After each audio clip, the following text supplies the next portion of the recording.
Hi. Good Hey, Liam. evening. We're back again. 2 weeks in a row. Woo! Back again. Not a full suite of fixtures to talk Oh. about today, although quite a lot. There was more. There's 3 lost to the weather on Saturday. Yeah. So it could have been worse. It's time of year for it, isn't it? It's not been fun. It's really not been fun. I've not enjoyed it, and I've just not enjoyed getting there and knowing that there's such a slim chance. Mm-hmm. Obviously, Bradford was called off. Yeah. It's Notts County, Stockport, and Colchester, and Crawley Barrow. So neither of our teams played. No. Lots of chat about the timing of them as well. Colchester's pitch, the photos that I've seen of it, there's no way that anyone thought on Friday night that game was going ahead. They, in fairness to them, they did it early. It was a 9 o'clock pitch inspection, but the coaches left at 7:30. So, you know, it is what it is. We got as far as Manchester Airport and turned round. Crawley Barrow was a little bit later, I think. No, it was Friday. Was it called off on Friday? Yeah. Crawley Barrow was called off by I think 3 o'clock Friday afternoon. It came up as like a sofa score alert on Saturday, so I just assumed that it was that. And then yours was late. Ours was late. The referee was there, so at 10 a.m. Bear in mind, at 10, we didn't have bad weather overnight. It was okay. At 10 a.m., the referee inspected the pitch and said, "Fine, game on." The tweet was no further inspections are expected, or which is what the referee said. And then the weather started to turn, and he came back at 11 and said, "If you keep working on it, okay, I'll give you time." Then the rain stopped, and we had the pitch to a point where the referee was. It was essentially this was 1:30. I believe maybe 1:15, maybe a little bit earlier, but we were at a point where the pitch was playable in terms of the referee was happy for it to be played. Yeah, it wasn't dangerous. No, it was okay with it being played. It had stopped raining, and then at 1:30 it started again. So at 1:45, he literally came to the pitch and he just went, "It's time," and he called it. And I like that he gave it the opportunity. I get Notts fans were annoyed. I get it.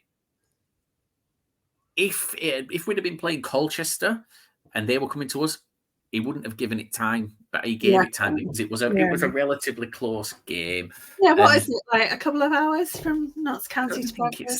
I don't think it's that. I think an hour and a half. But it for me, like, it is what it is. Games are getting called off. We've had one of the wettest winters on record. But I mentioned this on the 606 last night about games played since December when the weather turned. Yeah. And it's like, we're getting grief from Doncaster fans, from Notts County fans, and this, that, and the other. But I'll pull it up here because I think it's important to know, and there are factors for it. I saw a quote today that said something about like a comment without data is just an opinion. Liam's got receipts. I've got data. So games played at home in League Two since December, and I picked out the kind of the clubs that have made comments, whose fans have made comments and said essentially Bradford a tin pot. Bradford should be deducted points, and it's like get a grip. So Wrexham have played 9, Newport have played 11, Crewe have played 9, Barrow have had 6 home games since December, Stockport have had 8. Hey, hang on! You can't lump Stockport into it. It was only me giving you grief. I think. No, it wasn't. It wasn't. I had one, and I'll come on. I'll tell you after about the Stockport one. This made me giggle. Walsall 10, Notts County 8, Mansfield 7, Doncaster 9. Bradford have played 13 plus 2 postponed. So we were scheduled to have 15 games between December and now in 12 weeks. The pitch is knackered. There's no denying it. It's not in a good state, but there's no time to fix it because it's been a constant thing of games. Yeah. Stockport. So a Stockport fan yesterday tweeted me saying, because one of the issues at Bradford is the size of the stand. Oh, I replied to him. I don't think he realised it was me as opposed to you. This is the joy that I'm discovering of sharing a Twitter account. Yeah, and he essentially said, "Why doesn't the Cheadle end at Stockport cause the same problem?" And I was like, "Because the Cheadle end holds 5,000 fans. Yeah, Bradford's main stand holds double that. Plus we have the corner. Plus we have the cop. It's 18,000 seats, and it's twice the height." Yeah, well, the railway end. So the way that the sun comes round like from behind the railway end and then round to the Together stand. But the railway end doesn't have a roof. The Together stand does, but it's low. It's like one tier. And so it gets a lot of sun. And as I said to him, it's not just grass. We have this whole like hybrid stitched, like semi-buried, £1 million, like amazing playing surface. It's not the same. No, it's not. And ours is grass, and what we found is underneath it, the foundations are concrete. Right. So we've got that to deal with. You're looking. No. So essentially, what you have is, and this is where the big problem is, to be able to put a hybrid pitch in. It's £1 million. Mm-hmm. That's just to put a hybrid pitch in, but we've got to dig that pitch up. Yeah. Then we've got to dig out concrete.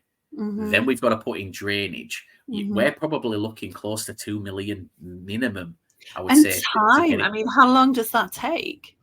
That's a full summer. It's got to be. Well, yeah, because actually, when they did it at Edgeley Park, we had 0 pre-season games at home. It was the year we went up from the National League to League Two. We had no pre-season games at home. And there was still something that had to be redone. Like they had to, I think you can have different lengths or depths of grass, and we had to go like it had to be stitched deeper or something. I don't even profess to explain and understand it, but yeah, it's a huge job. Yeah, and I, do you know what I like? The thing that I think pissed me off the most about all this is like people don't seem to appreciate the amount of effort that went in to try, and it's like they're just criticizing those. Like, I mean, it's not my job to do, and I don't want praise from my side, but for me, like, I was on the pitch for nearly 2 hours forking it. You've got the club's directors down on the pitch, and they've been on it since like 8-9 o'clock in the morning, all working on it. There were about 25-30 people on that pitch trying to get it working for the fans so they could have a game, and all you get is abuse. And it's like, is it worth even trying at that point? Because you can't win. No, and like from the other side, I recognise the frustration. Not everyone is coming from Notts County's ground and going to Bradford. You know, people live all over the place. It is frustrating, but equally it does happen. We had our game at Notts County postponed, but that again was an early decision. Salford Gillingham on Saturday, which was where I sought refugee status on Saturday afternoon. Their pitch, like apparently the Gillingham kit man was like chucking the ball 20 feet in the air to see. Like they weren't really up for it. And do you know what? It held up really well until a massive hailstorm. Yeah. And it would have been similar to your downpour. There's not much you can do at that point. No, and someone actually, and I did laugh about it. Someone suggested, and I laughed because it had actually popped into my head as a thought before, but I thought, how ridiculous would this be? Someone suggested something that is essentially on top of the main stand that can be pulled down across the pitch onto the roof of the stand opposite, so that when it rains, the water just runs straight down. Yeah, and like they were like, and we can have. And I said, guys, that's called a roof. You're essentially saying, let's put a roof on the ground that can open up when needs to. But again, I mean, first of all, I don't think that's ever been done. I can't think of a football club that has something that pulls off a one stand and slides down so that the rain. Second of all, that's money. League Two clubs don't have that. No. We spent £400,000 last season on our pitch. It was Yeah. fully dug out and relaid. The issue is, it's those foundations. And because we are on a hillside, but we're quite low down on the hillside, Yeah. everything from above, that when it rains, it all runs down to the ground. And Yeah. we unfortunately, we've copped for it this season. The last couple of years, we've not had any issues with it. But then, I mean, climate change and global warming and all of that. It's not. We've had more games called off for mud and rain than there have been for frozen pitches. Yeah, and frozen pitches you can do something about. You've got frost covers, you've got heaters. That there's all sorts of things that can happen. There is no underpitch heating that can be levelled at waterlogged pitches.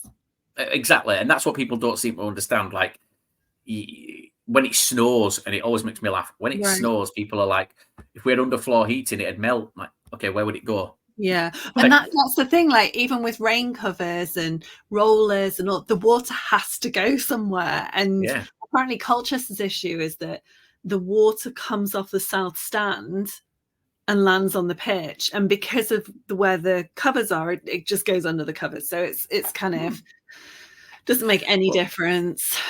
Well, the other thing, obviously, the one fan base that's given us the most grief about it is obviously Doncaster. But once again, Doncaster were away this weekend, so they've avoided again having to play through it. It is. There's going to come a day where these clubs do have pitch issues, and people are going to remember it. I said this last week. One thing that I will say about your game is that I was on the League Two preview podcast on Thursday night or Friday night with Charlie. I was going to ask you about this. Did the two of you basically just talk about Bradford for an hour, and then that game didn't happen on Saturday? No, because do you know what, we generally don't talk much about Bradford. We've spoken more about Bradford tonight than we did. The only thing that Charlie asked me for my prediction, and I said I think it'll be called off. But what I also said was about your game was you'd announced that there was a pitch inspection at 9 a.m. and that was while we were recording. And as soon as that was announced, I said that game's off. Because they're doing it first thing, and there's no way that pitch is going to change between 8 p.m. and 9 a.m. No. There's nothing going to be able to be done. It's like there's no way, and obviously it got called off. And do you know what? And that's why they should have done it Friday night. They probably should have really to wait for the referee to get there. Maybe.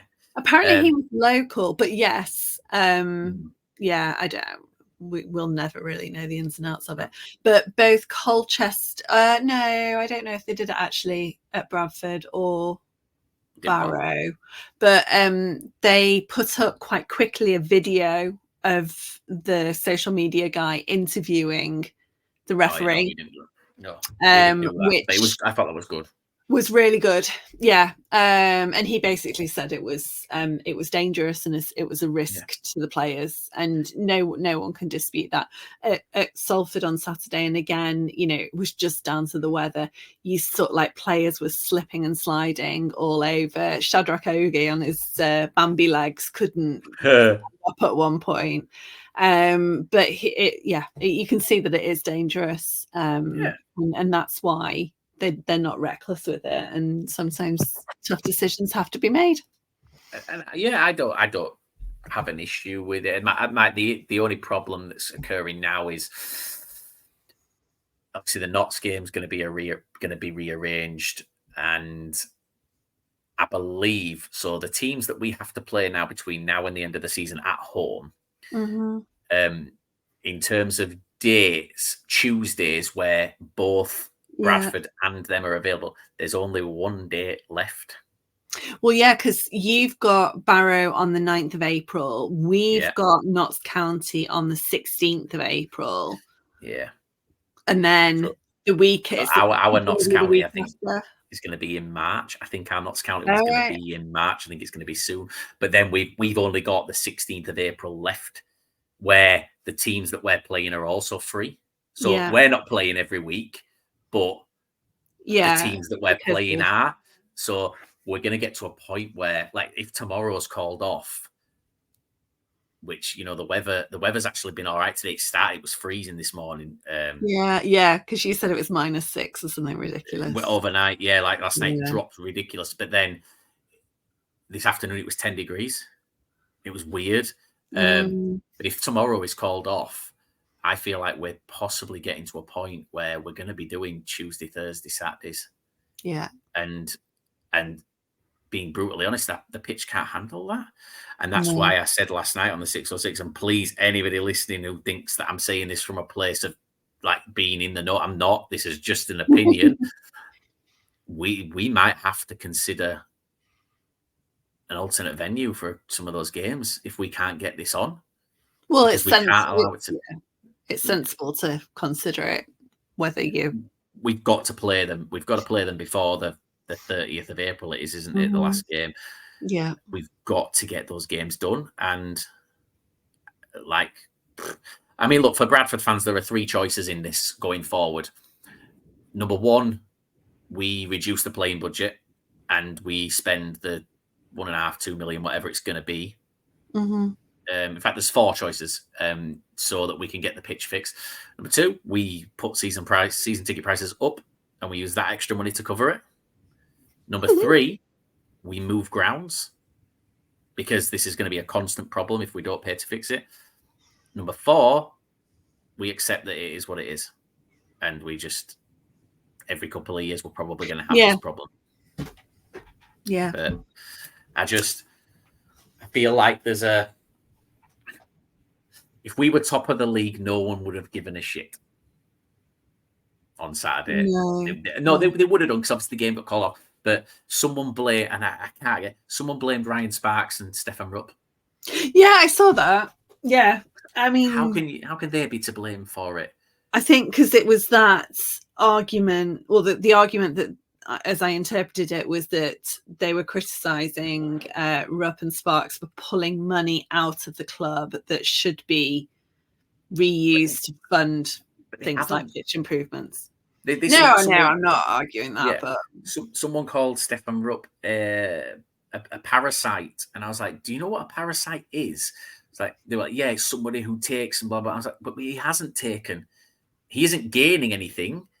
He's just not investing, and that's we've got a disinterested owner. Yeah, but that doesn't make him a parasite because he's a parasite would be taking money out, would be taking it, and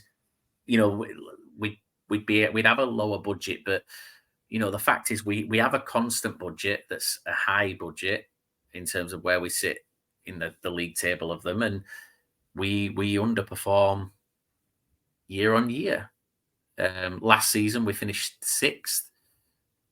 We had a top 3 budget. That's regardless of saying we got into the playoffs. We still underperformed last season compared to our budget. So what do we need to do? We need a League One budget to get out of League Two. When you've got teams like Barrow that I know they've dropped off a bit, but they've consistently been up there this season. You've got Forest Green, who when they went up, they had a lower budget than what we had. Crewe have a lower budget than what we've got. They're up there. So you don't need that funding. You just need to get it right. And we as a fan base have maybe got to get it into our heads that whoever it is going to take time. Give them the time, let them do it. We can't expect overnight success, but I don't know what to really do at the minute with us. We haven't played in 2 weeks, apart from the cup game. No, in fact, we haven't played in 2 weeks now. It's 2 weeks tomorrow since we last played. Is it 2 weeks or 1 week? No, it's 2 weeks, isn't it? It's 2 weeks tomorrow since we last played. Yeah. So maybe that might work in our favour because we've got some players that are sort of looking to come back. And you were really bloody good the last time you played. On that pitch as well. Yeah. On the pitch. So no, tomorrow we've got Doncaster.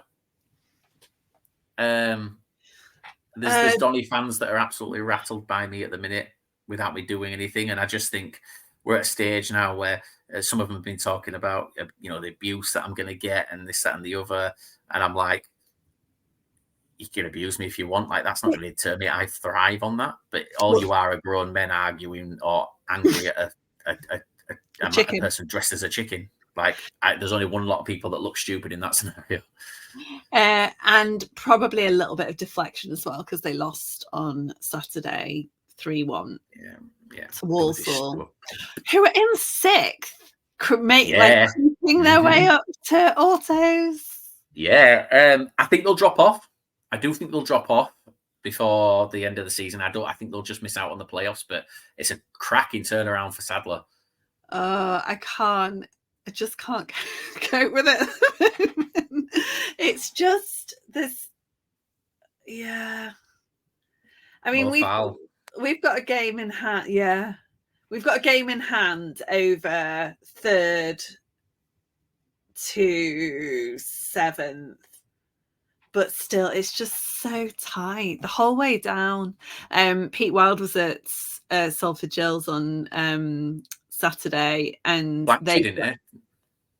Yeah, he did blank me. Do you know what? He won't have recognised you because you were at Salford. But... I was at Salford. I was so cold and bundled up. Yeah, well, we're going to go see him soon, aren't we? So we'll bring it. I'll mention it. What are you blanking Hannah for at Salford, Pete? The thing is, he won't have known, and when he finds out, he'll be mortified when he finds out. No, it's fine. He is a nice guy. It's all about context. But they've got Barrow tomorrow night. No, they've got Barrow. Gillingham tomorrow night. So it's a nice opportunity for him to go and spy on. The game on Saturday, because Gillingham were we talked about this on the 606 last night, but they have a style sometimes where they're clearly just playing for a draw. And what they did on Saturday was they defended incredibly well. They kind of blocked Salford out, and Salford were making these really good runs on the left wing, but then would kind of freeze, and it would be because the box was just packed with defenders, and 2-on-1, and he didn't even have time to kind of look at what was available to him before booting it in, and that happened multiple times. And then Gillingham do the classic thing of going on the counter, and it is what it is. So the first goal was particularly soft. The second, I've not seen the replay, but I'm led to believe that there was a potential foul involved. But they played well, and they came to do what they did. They did what they came to do. Yeah. And Cal came on in the second half as well. So he's been injured. No. There's a scout from Carlisle there, who apparently has been down a few times. So it'll be interesting to see who they're after. There's a couple with contracts ending at the end of the season. Well, yeah, I think Elliot Watt will be one of them, because they lost Owen Moxon, didn't they, to Portsmouth, and it's a like for like. And they're obviously, but here's the thing, Carlisle are coming back down to League Two, and I think Elliot Watt plays League One football next year. Yeah. And who would blame him? I think if I was Salford, I'd be disappointed if Elliot Watt went to another League Two team. Yeah, and actually that's the thing, isn't it? And I think for the loyalty, and when he went to Salford originally, it was because he wanted a family-friendly club. Yeah. And for everything for everything that's leveled about Salford, it does feel like that. It was, and again, this is something that would probably be criticised, but it was a derby on Sunday, and when people were leaving, they're saying, "Oh, good luck tomorrow," and you've got fans from both sides of Manchester. Yeah. I saw more City fans on Saturday than I have done when I've been there before. It is everyone's really, really lovely, from the people in the ticket office to the blokes on the gate. It's a nice club. It shows as well, though. So for me, I know Elliot had a horrible time at Bradford, but if you remember in the summer when we were there interviewing them, and he came in, and I told him who I was, and he went, "Oh, I'm not doing it." because obviously I mentioned about Bradford, but like he has such a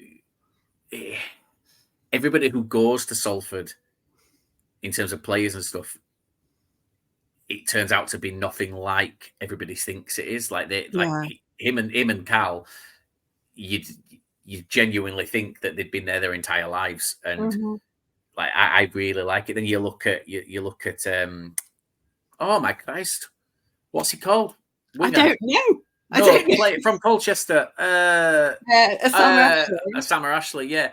Like him, he never had to do like interviews and stuff before, No. but he did his first ever one with us, and he was like, he was so nervous, but like everybody at that club is just really, really nice. You got Matt Smith, who forgot how long he'd been there for.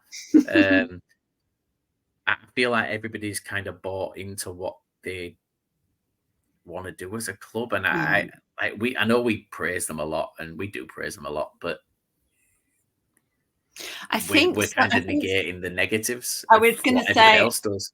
I think that's because what they actually are is such an antithesis from the whole, oh, they're not a proper club, that, the whole class of 92 stuff that goes with it. Oh, they're just another Wrexham documentary and all of that. It's well, someone actually said, and I got into this with someone yesterday. It was about Wrexham being the way that they've been, and he said, I'd rather have Wrexham in the league, a proper club, rather than Salford and teams like Salford and Forest Green. And I said, how do you mean? He's like, well, Salford and Forest Green bought their way into the EFL. I'm like, what do you think Wrexham did?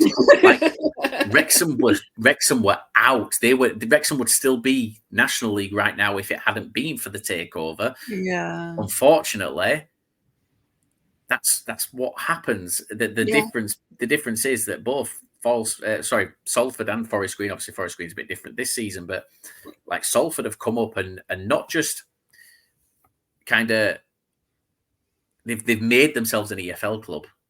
They've upgraded the facilities. The training facilities obviously still need to change, also need to be improved upon, and I don't know what they're going to do about that. But they've made themselves a League Two club now. Like I don't look at Salford and think I want, they need to not be in the league. There's same with Sutton. Sutton have only had 2 years here, but that first season that they had, they showed that they weren't just here to kind of be a novelty and just experience it. I sort of compare it to Scotland at tournaments. Scotland, when they finally get to a tournament, it's like they're just happy to be there, and they just whatever happens. And that's what happened with the Euros when they got to the Euros. Like they got there, and then all of a sudden they were just like, well, we're here now, and it was like they were just happy to not go any further. Whereas you've got like Salford that are trying to build something. Forest Green obviously pushed on and went up again. And they're not trying to do it. Like, no, they obviously are trying to do it every year, but what they're not doing is they're not just chucking shit at the money into it to basically force it through. They're now at a point where they're trying to do it properly. And look, where people could say we praise Salford too much, and people have said that before, but the fact is we're not praising them any more than people are slagging them off, so it kind of balances it out. I think it's because as well that this season there are more in terms of like the fan perspective on Salford. There's what they call Miles and his dad. I always forget names. I mean? Generation Red. Yes, Generation Red, and there's a couple of others, but there hasn't been in the past. No. And whoever the lad from the ME7 podcast yesterday said, oh, it's always Jake's the only Salford fan that you ever know. So you never see that side. You never hear anyone kind of advocating for that, branding and image, the whole industry and integrity thing that they've got going on. There's the stenciled artwork on the side of the stand, and the porter the shipping container aesthetic. I love it all.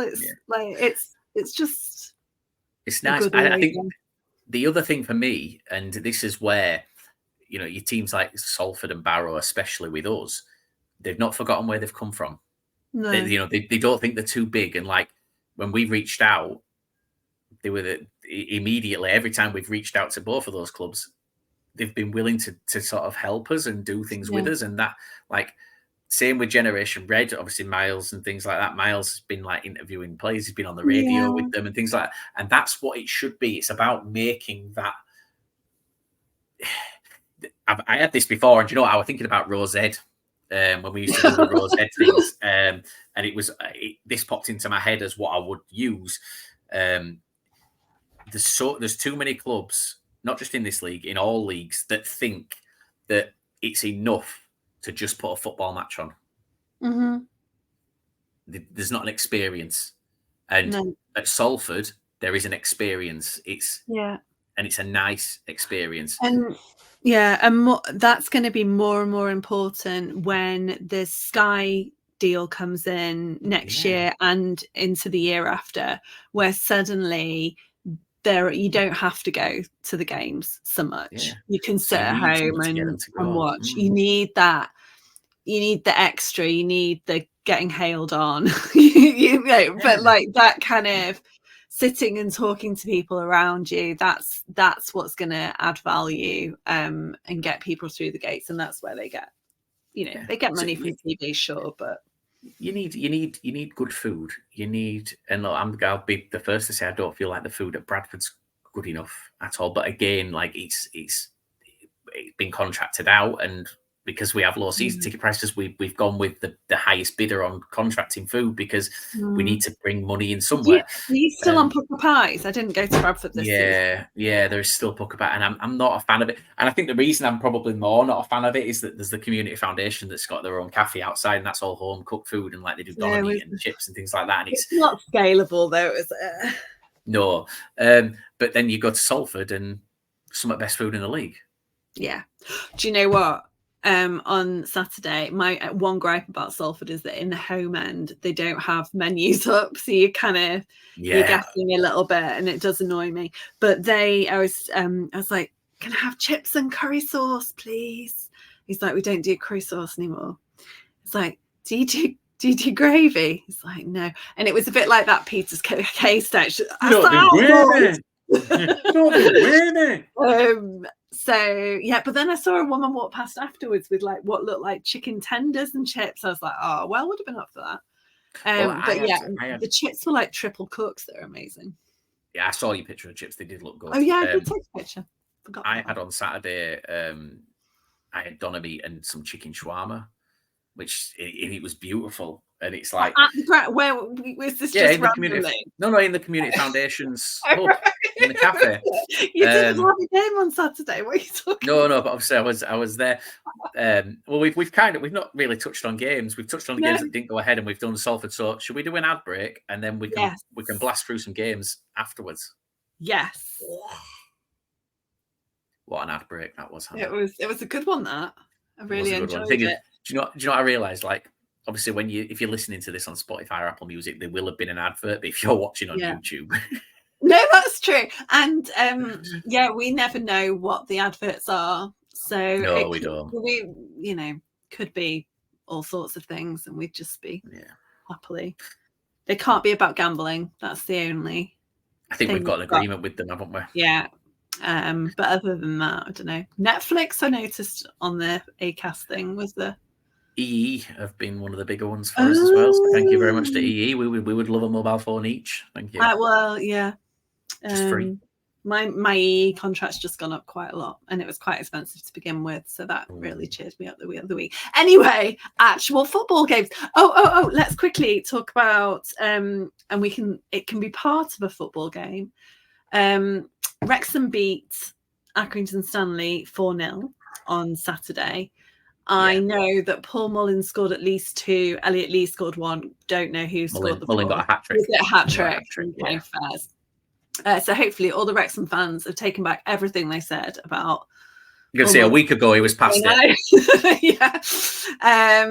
But on Sunday night, I think, Sunday morning, Accrington Stanley announced that John Coleman had departed.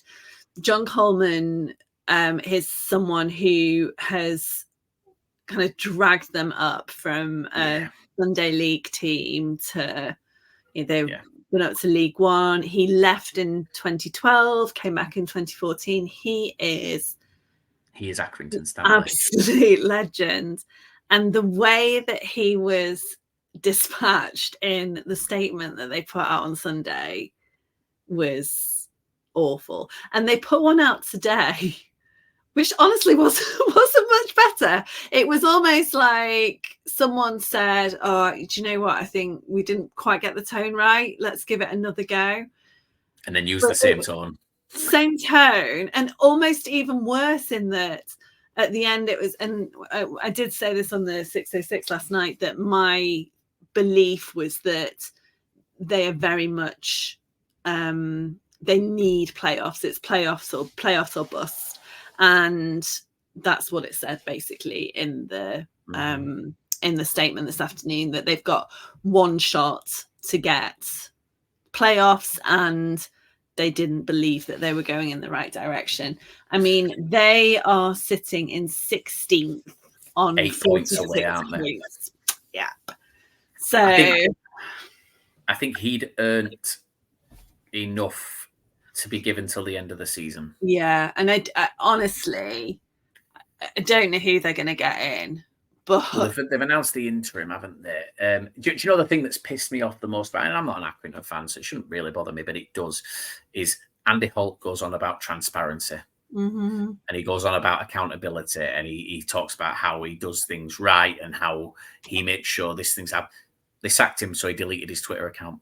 Oh, yeah. Like that's shithouse work. Is that there? And it's not like, I get if you're going to sack him, stand by it. But give you reasons. Like you don't run away and delete your Twitter account. You've been so vocal about other clubs and the way that they're run, and you've essentially built up this. I don't want to say built. It's not a following he's built up, but people kind of respected. Like you might disagree with him. Like when he put his prices up for Wrexham, people disagreed, but you respected because he gave his reasons and he stood by them. Yeah, but he's undone all that over like a 12-hour window, and it makes you wonder if on Saturday night he did what he did a couple of months ago and went off on a little bit of a. Well, I mean, it was Wrexham again as well, wasn't it? So after the Wrexham game, there'd been all this fuss. I don't know what I was trying to say then. All this fuss before the game about the prices being put up. But, lots of clubs have tiered pricing. It just wasn't communicated like that.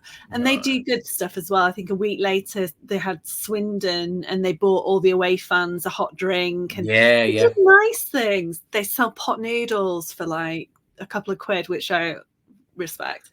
But it was Wrexham. After they beat Wrexham, and he's done this twice a season, big wins, and he goes on an absolute rant / meltdown on social media. Early morning, late night job, to the point that I think you'd worry about his general stability.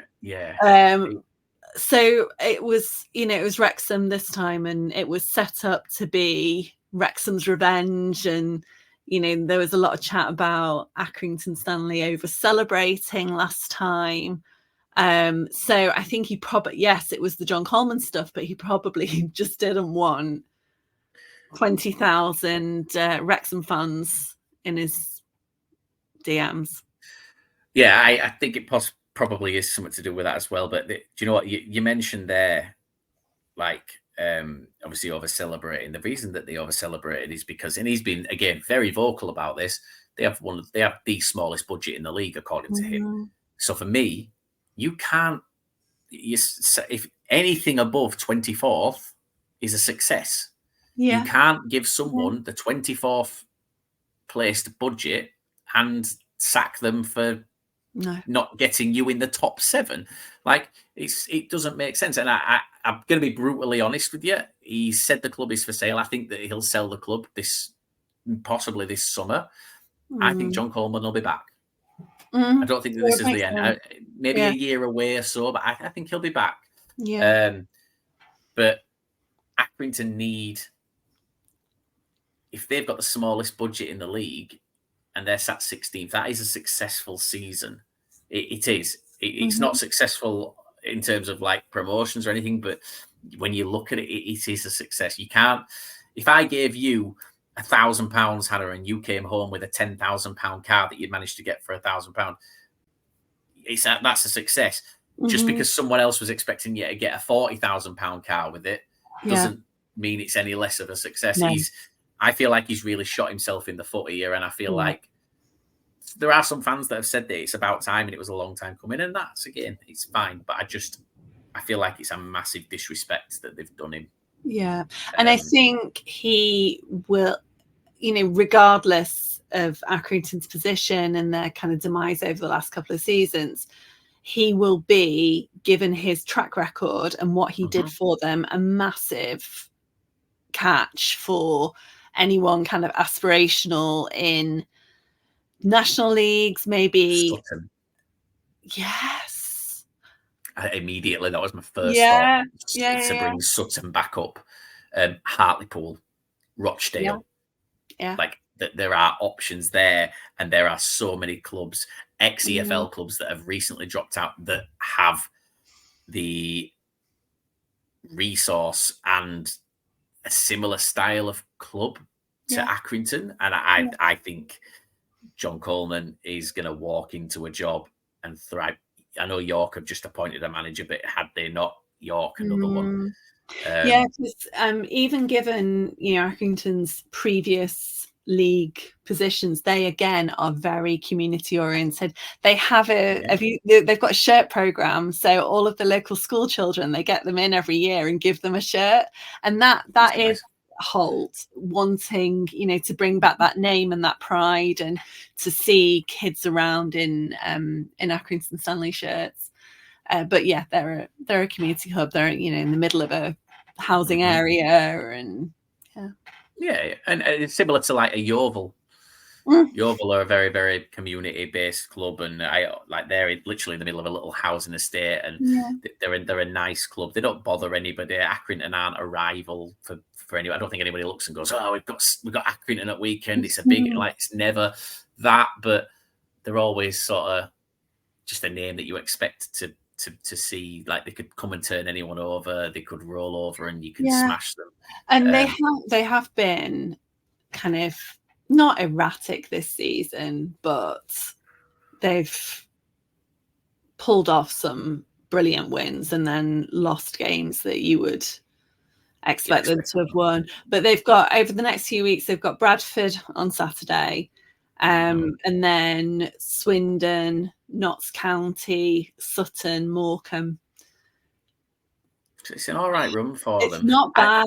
They've got Mansfield, Crewe, and then they finish off with Stockport County and Tranmere, with Newport and Donny in the middle.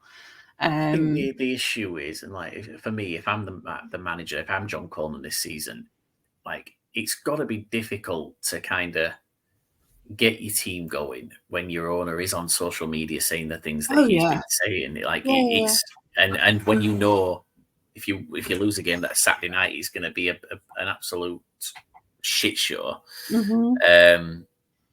It's difficult. I don't really understand. Maybe they logged Hull out of his social media on Saturday, like, just in case. But maybe so. Right, what else did we have? We've got there's quite a few games tomorrow as well, aren't there? Yeah, I think 5. Should we do game of the weekend?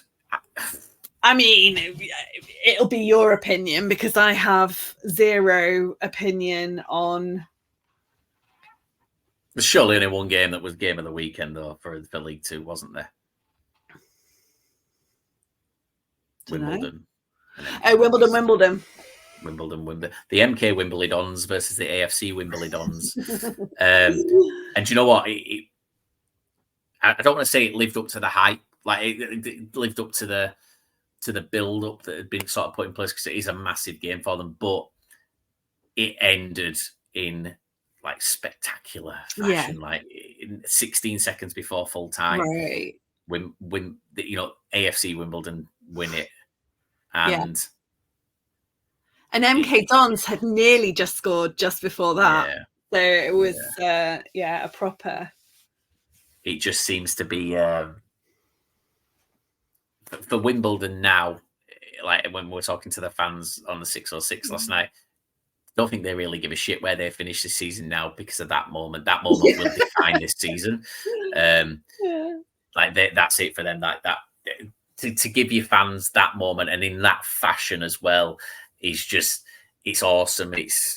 You can't begrudge them that. Obviously, I feel a bit for MK Dons because I do quite like MK Dons. I don't like the way they formed. And I've never said that I like the way they formed, but we're at a point where there is a generation of MK Dons fans that have grown up as MK Dons fans, 22 years old, I think they are now, or 20 years old now as a club. And these people have grown up as MK Dons fans. And over time, that'll grow and grow and grow.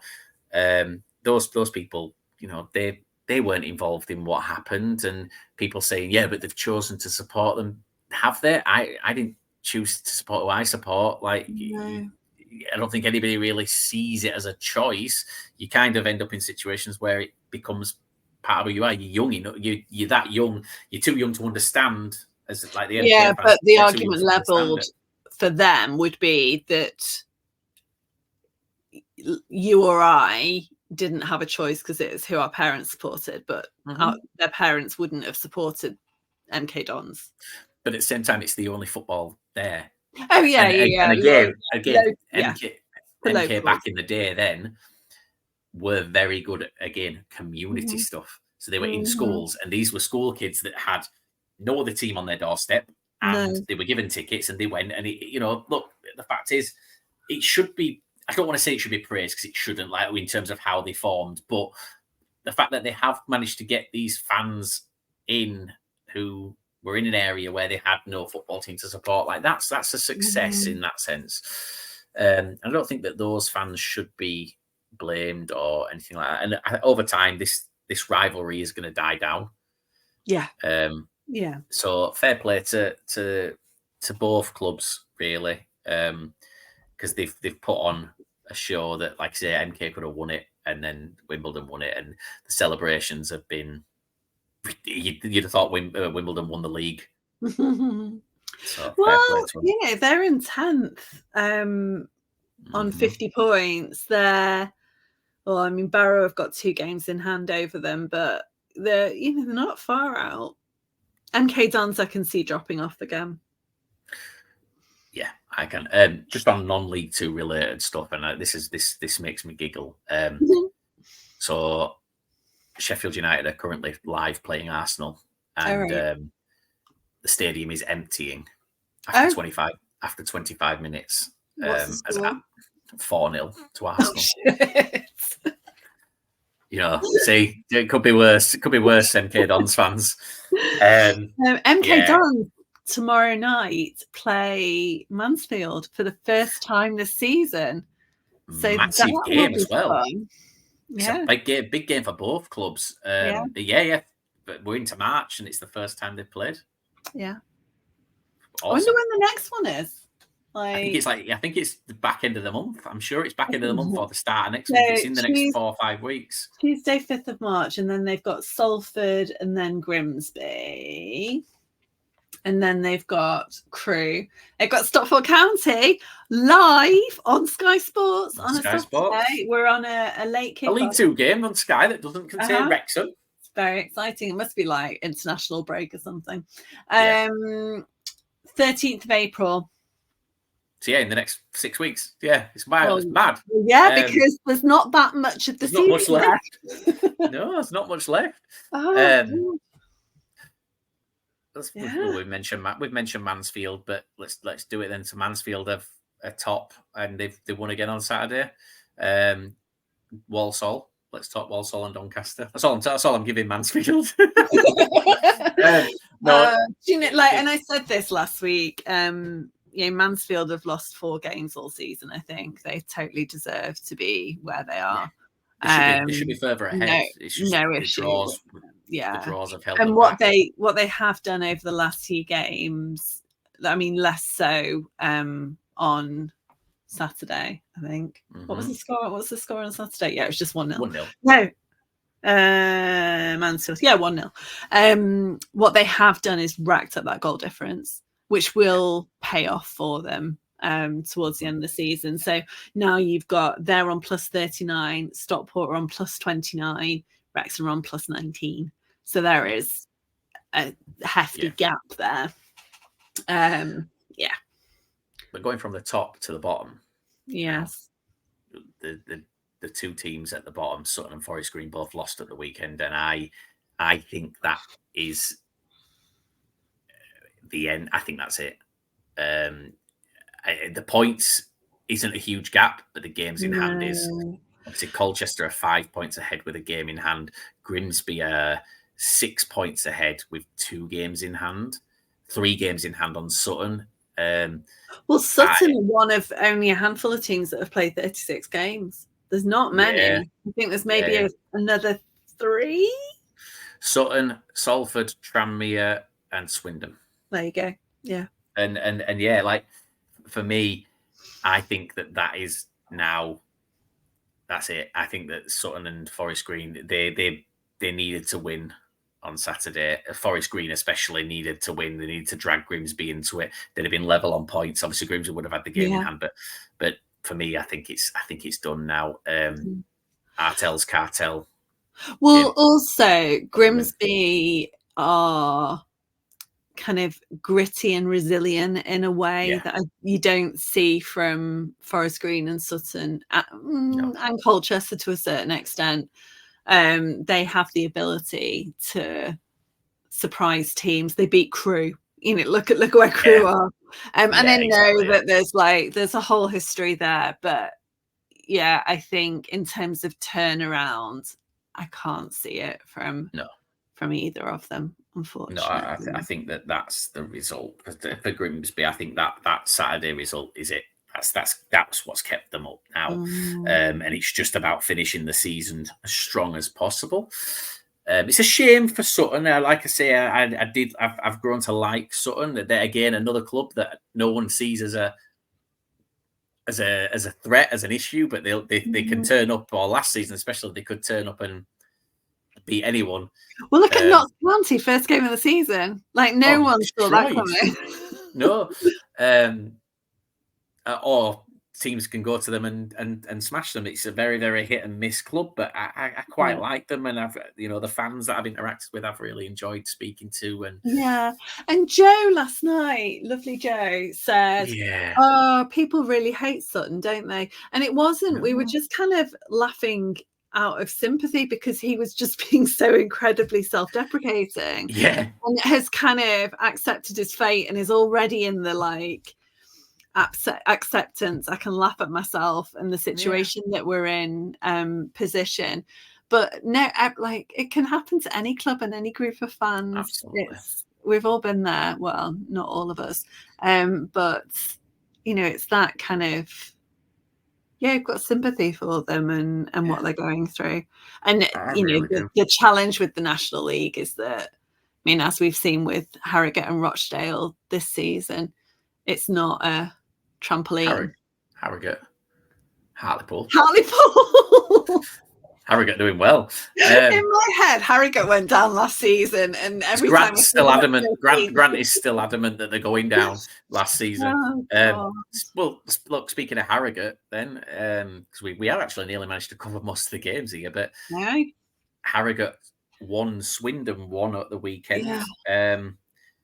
Some more off the field shenanigans for Swindon Town. It's been announced today that because of Clem's failure to declare the transfer of shares, he's been fined. So Swindon haven't. He's been fined, but at the same time, there's reports and rumours of people potentially not being paid on time last week, which they were given an embargo for doing it in October,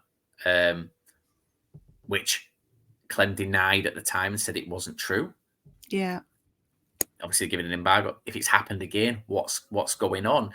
The fans are now posting things about the ground and pictures and things like that, and saying that the club is falling to pieces, like physically falling to pieces. The ground is going to shit. They're no longer paying the rent. Always, the seats are like old school wooden. Yeah. And then like they've got the big Rolex old school clock. It's filthy. It needs a clean, it needs repairing. My favourite thing about Swindon is the sign outside that says like next game. It's written in Sharpie. It's so cute. But it should, but like they've lost the letters. And if you look at the club shop, part of the sign above has fallen off, and the old signs there, they haven't fixed. The ground is being left to rot. And the thing is, obviously the Edie Trust purchased the ground so that the club wouldn't have to pay the rent. Yeah. Where's the money going? Why aren't they? That ground should be immaculate. But then, and yet in the accounts they're making a considerable loss, and they don't know where. I don't know if you saw, because obviously we're on the fans forum. They said that they're having to bring So on the fans forum last month, Clem stated that they're having to bring a third party in to have a look at the accounts because they don't know where the money's going. Excellent. That's always that's what you want to hear, isn't it? Yeah, and neither Clem nor the CEO know where the money is going. How is that possible? I did hear a story about a hire car being recovered from Switzerland. Yeah. That was under the previous ownership. But the fact is that's not £8 million. No, but it's behaviours. If behaviours like that are part of the cultural kind of makeup of the leadership of the club, then it's not hard for ridiculous volumes of money to go missing. Yeah, and I just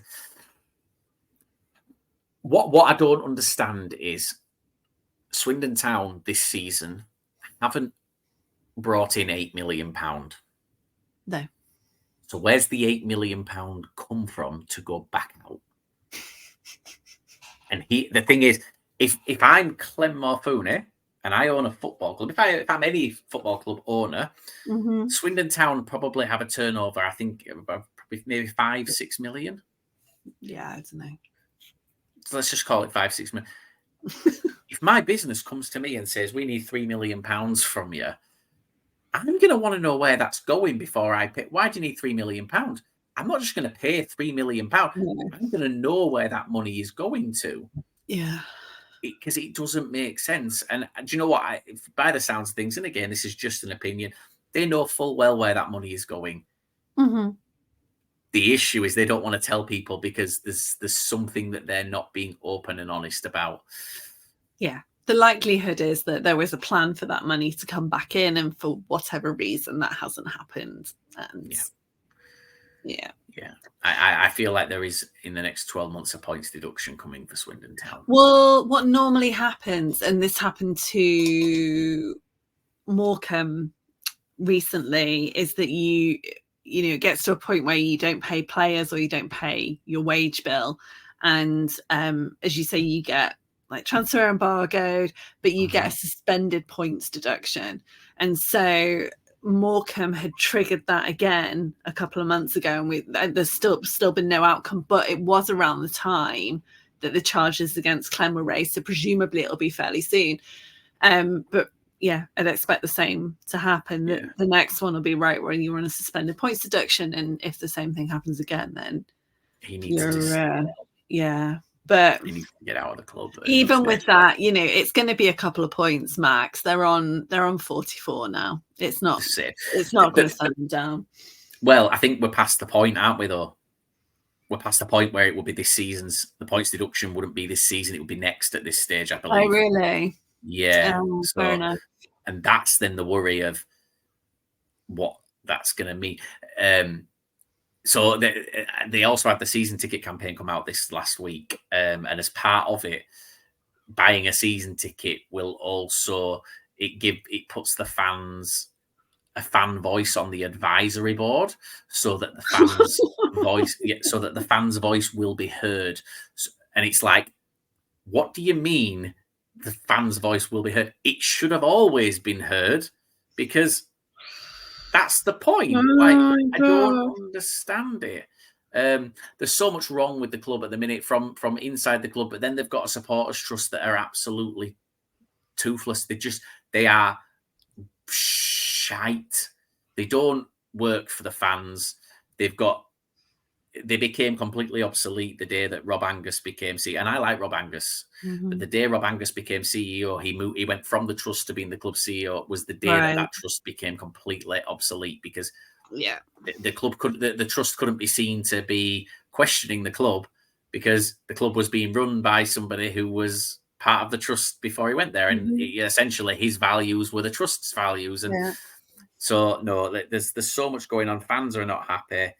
From a personal perspective, and again, I'm not happy with what's happening at the club, but at the same time, there's a lot of fans that gave us grief for saying what we knew, and it's kind of all come to fruition now. And it's like, guys, like we were just trying to warn you. We weren't trying to cause trouble, but it's been there for people to say. Obviously, we can say what the rumours are, because they're publicly being shared on Twitter at this point. They are only rumours, so I will say that it's allegedly, Clem, if you're watching this. But the agreement of Michael Flynn and his assistant leaving was that they would be paid in 3 installments, and it was due last week, and allegedly they haven't been paid. That's what's coming from the Flynn camp. And if that were true, then when the EFL look at non-payment of wages, it's not players, it's the club generally. So that would count as an infringement, presumably, of that wage payment restriction. But my other thing is, and this is where I've said earlier today, that this is the bigger worry for Swindon. The agreement on the dismissal will have had obviously an NDA and things like that in place. If the club have negated on that, does the NDA side of things stand? If it gets to a certain point where the club haven't paid, have the club got any grounds to go? It depends whether it's the same contract in terms of, so there'll have been an NDA, and then there will have been effectively a compromise agreement, which is part of the kind of termination paperwork. But then they're kind of two exclude. Like normally, it's part of a compromise agreement. I don't know how this works in the world of football, but in corporate world, in a compromise agreement, there is an NDA clause, but it's normally kind of just on the departing person rather than the company, if you like. Well, but that's my point. Like, if the club are in breach of that, is there anything that stops Michael Flynn talking? I see what you mean. I don't know. So, and there's the big worry there, because we know when he got his new contract, it was to put an NDA in place. If they've negated on that stage, like, is Michael Flynn now able to say what's been going on? Because he knows what's gone on behind the scenes. Well, I suppose it's going to be an interesting end to the season for Swindon.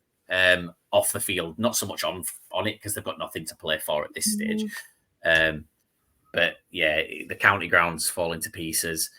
Behind the scenes, the club's falling to pieces. They need a lifeline, and because Swindon are going to end up in the Reading position if things don't get sorted. And like your Colchesters, your Accrington Stanleys, it's not going to be a quick turnaround as well, in terms of the work that needs doing to the ground and various things. That's just going to be a money pit for a while.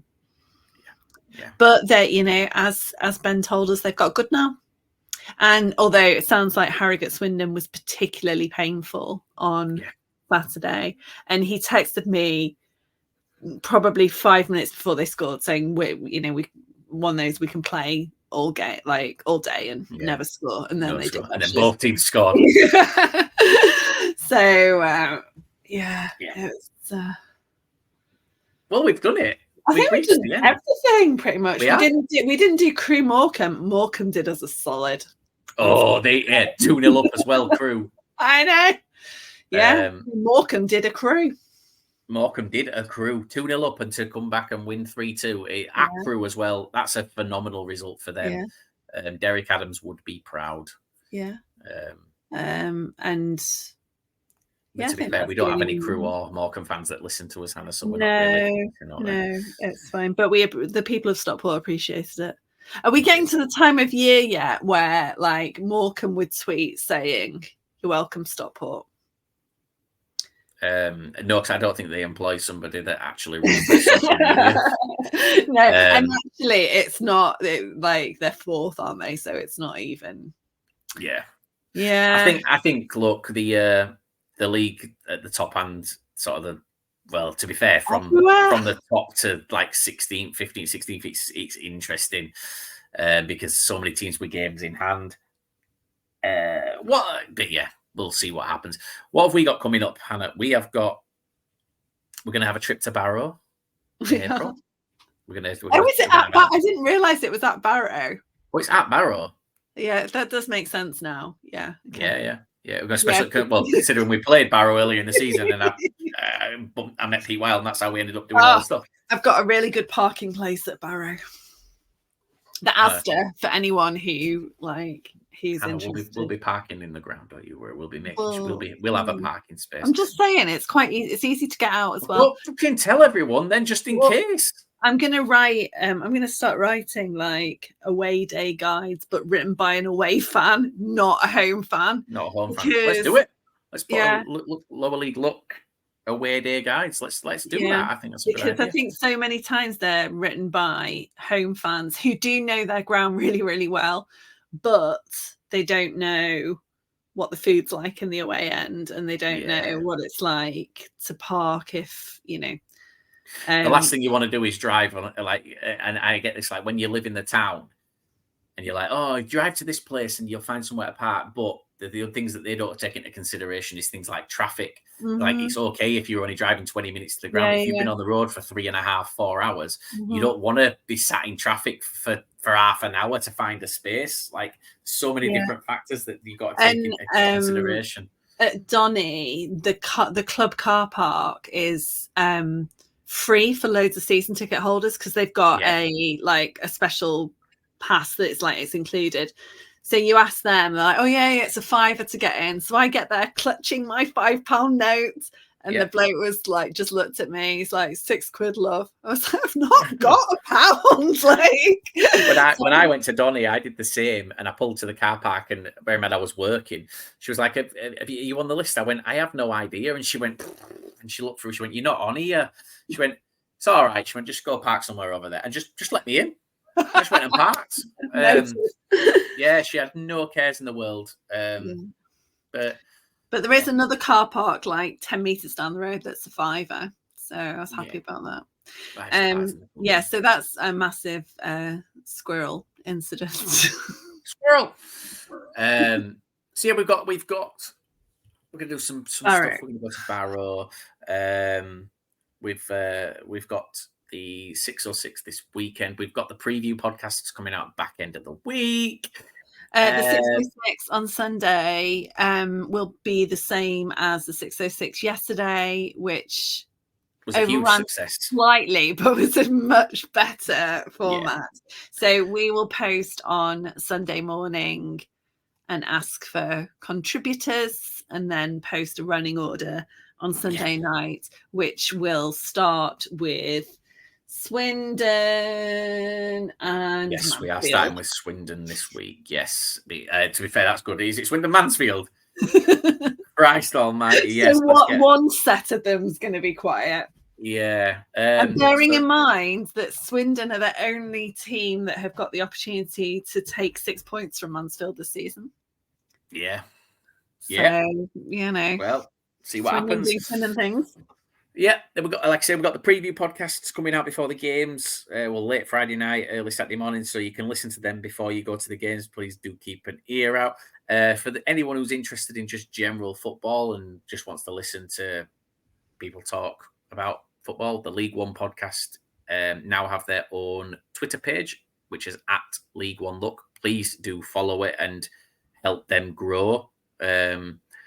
because the sooner they sort of grow to a level where they've got a following on that page, this page, Lower League Look, will go back to being specifically League Two. Because I know some people don't like it when it's we're talking about different leagues. I get that, but we're trying to help them grow. They've got full control over it as well, so it's going to be quite fun to see how they handle that. Aside from that, follow us on everything, and if you're a keep an eye Sutton out for some or a stuff. Forest Green Rovers fan, there's also National League Look. There is National League Look. That's where Grant is living these days. Harrogate. Yeah, Grant, the Harrogate fan.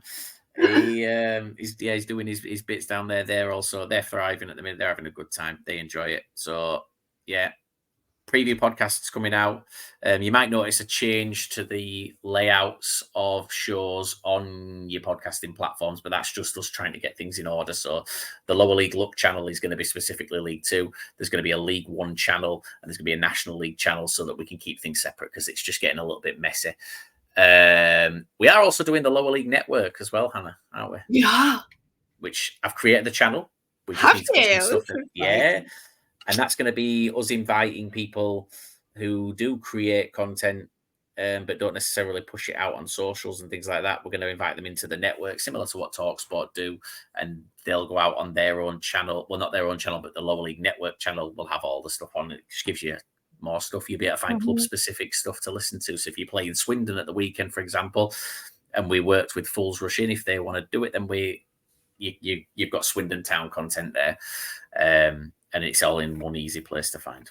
But other than that, and actually, that's an important thing so however you are listening to this, follow it, the plus, just so, because then you'll get an alert every time there's a new one. So it doesn't matter what we do in the background, thinking about with the channels, you'll always get notified. You get a notification. Yeah. Other than that, I've got no else to add. Hannah, have you got out to add?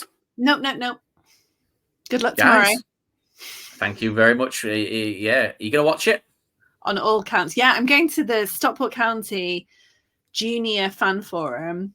So it's just for kids. It's a fan forum, but it's just for kids. So I'm going to that. I think it's 5 till 6. And then you're I'm going to watch Bradford and Donny. Yeah. Oh, it's going to be an interesting one.